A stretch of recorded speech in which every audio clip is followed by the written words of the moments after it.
Iran में बुधवार को दिवंगत जनरल कासिम सुलेमानी की बरसी पर उनकी याद में आयोजित भीड़ पर एक के बाद एक दो बम हमले में कम से कम 103 लोग मारे गए। ये विस्फोट, जिसे सरकारी टेलीविजन ने आतंकवादी हमला कहा, मध्य पूर्व में तनाव के एक दिन बाद हुआ जब हमास के नंबर 2 सालेह अल अरूरी बेरूत ड्रोन हमले में मारा गया, जिसके लिए लेबनानी अधिकारियों ने इजराइल को दोषी ठहराया है। जम्मू कश्मीर के कुलगाम जिले में बुधवार देर शाम सुरक्षा बलों और आतंकवादियों के बीच मुठभेड़ शुरू हो गई। पुलिस ने ये जानकारी दी। कश्मीर जोन की पुलिस ने कहा, कुलगाम जिले के हादीगाम क्षेत्र में मुठभेड़ शुरू हो गई है। उसने बताया कि कुलगाम पुलिस, सेना और सीआरपीएफ ने मोर्चा संभाल रखा है। उत्तर प्रदेश के मुख्यमंत्री योगी आदित्यनाथ और अयोध्या के राम मंदिर को बम विस्फोट कर उड़ाने की धमकी देने के मामले में पुलिस के विशेष कार्यबल एसटीएफ ने बुधवार को 2 अभियुक्तों को गिरफ्तार किया।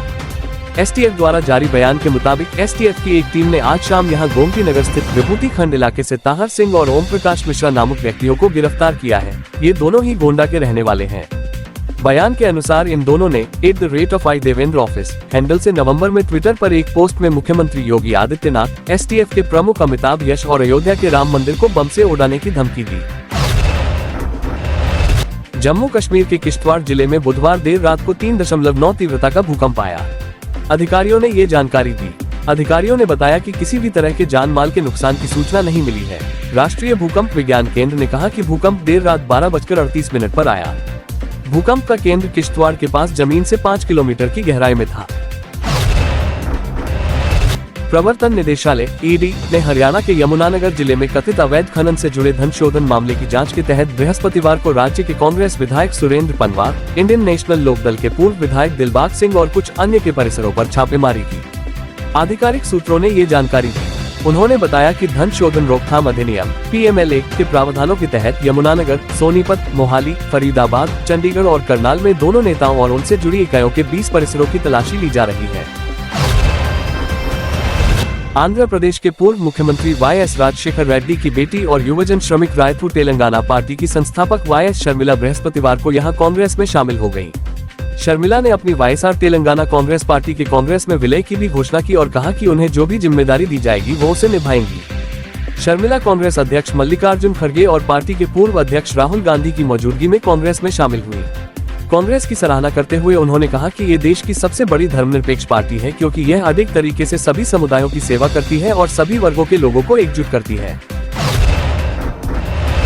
सुप्रीम कोर्ट ने अमेरिका में सिख अलगाववादी की हत्या की साजिश रचने के आरोपी भारतीय नागरिक निखिल गुप्ता के परिवार की उस याचिका को खारिज कर दिया जिसमें कंसुलर एक्सेस की मांग की गई थी। सुप्रीम कोर्ट ने इसे संवेदनशील मुद्दा बताया और कहा कि उसे विदेशी अदालत के अधिकार क्षेत्र का सम्मान करना चाहिए। विदेश मंत्री एस जयशंकर नेपाल के अपने समकक्ष के साथ 7वें नेपाल भारत संयुक्त आयोग की बैठक की सह अध्यक्षता के लिए 2 दिवसीय दौरे पर बृहस्पतिवार को यहां पहुंचे। गुरुवार और शुक्रवार को होने वाली इस बैठक के दौरान दोनों नेता द्विपक्षीय संबंधों की समग्र स्थिति की समीक्षा करेंगे। वर्ष 2024 में जयशंकर की यह पहली विदेश यात्रा है। जयशंकर नेपाल के अपने समकक्ष एनपी सोद के साथ भारत नेपाल संयुक्त आयोग की बैठक की सह अध्यक्षता करेंगे। प्रवर्तन निदेशालय ने मुझे गलत समन भेजा। मेरी सबसे बड़ी ताकत संपत्ति मेरी ईमानदारी है। मैंने ईडी को विस्तार से बताया है कि उनका समन अवैध क्यों है। उनके पास इसका कोई जवाब नहीं है। कोई आबकारी घोटाला नहीं हुआ है। भाजपा मुझे लोकसभा चुनाव में प्रचार करने से रोकना चाहती है। कानूनी तौर पर वैध समन भेजा जाए तो सहयोग करूंगा। दिल्ली उच्च न्यायालय ने लोकसभा से निष्कासित तृणमूल कांग्रेस नेता महुआ मोइत्रा को सरकारी आवास पर कब्जा जारी रखने की अनुमति के लिए संपदा निदेशालय से संपर्क करने को कहा।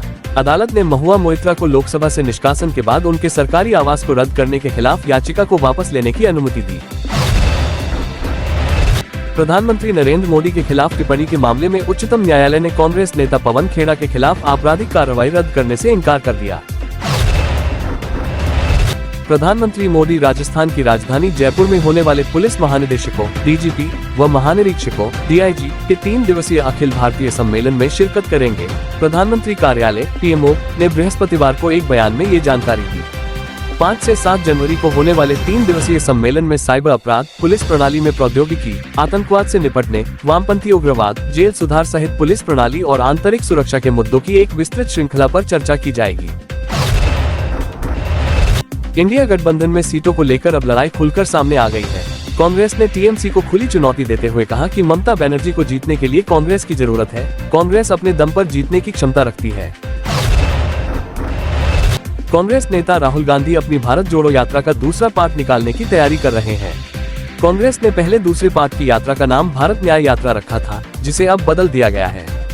कांग्रेस ने अब भारत जोड़ो न्याय यात्रा इसका नाम रखा है। कांग्रेस ने गुरुवार को भारत जोड़ो न्याय यात्रा का रूट मैप भी जारी कर दिया है। दिल्ली मेट्रो की येलो लाइन के एक हिस्से पर बृहस्पतिवार को तकनीकी खामी के कारण सेवाएं प्रभावित हुई। एक अधिकारी ने ये जानकारी दी। येलो लाइन दिल्ली के समेपुर बादली और गुरुग्राम के मिलेनियम सिटी सेंटर को जोड़ती है। Delhi metro rail corporation DMRC ने X पर यह जानकारी देते हुए कहा कि अन्य लाइन पर सेवाएं सामान्य है। DMRC ने X पर साझा एक पोस्ट में कहा, येलो लाइन अपडेट। लोक कल्याण मार्ग से उद्योग भवन तक तकनीकी खामी के कारण परिचालन सेवाओं में विलंब हो रहा है। अन्य सभी लाइन पर सेवाएं सामान्य है। भाजपा राज्यसभा से आने वाले दिग्गज सांसदों, जिनमें से कई केंद्र की मोदी सरकार में मंत्री भी हैं, को लोकसभा के चुनावी मैदान में उतारने की तैयारी कर रही है।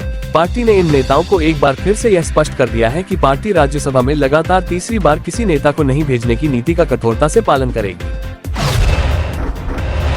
अमेरिका में आयोवा के पेरी की पुलिस ने बृहस्पतिवार को कहा कि शहर के एक हाई स्कूल में गोलीबारी की घटना हुई है। पेरी पुलिस की एक महिला ने फोन पर पेरी हाई स्कूल में गोलीबारी की घटना की पुष्टि की, लेकिन इससे अधिक जानकारी नहीं दी। जम्मू कश्मीर के बडगाम जिले की पुलिस ने बीरवाह में 7 आतंकवादी सहयोगियों को गिरफ्तार करके एक आतंकी मॉड्यूल का भंडाफोड़ करने का दावा किया है। पुलिस ने गुरुवार को बताया कि गिरफ्तार किए गए आतंकी सहयोगी बीरवाह इलाके और उसके आसपास भड़काऊ पोस्टर चस्पाकर राष्ट्र विरोधी प्रचार प्रसार में शामिल थे। ऐसी और ताज़ा खबरों के लिए हमारे चैनल BNB को सब्सक्राइब करें और इस वीडियो को लाइक और शेयर करें। धन्यवाद।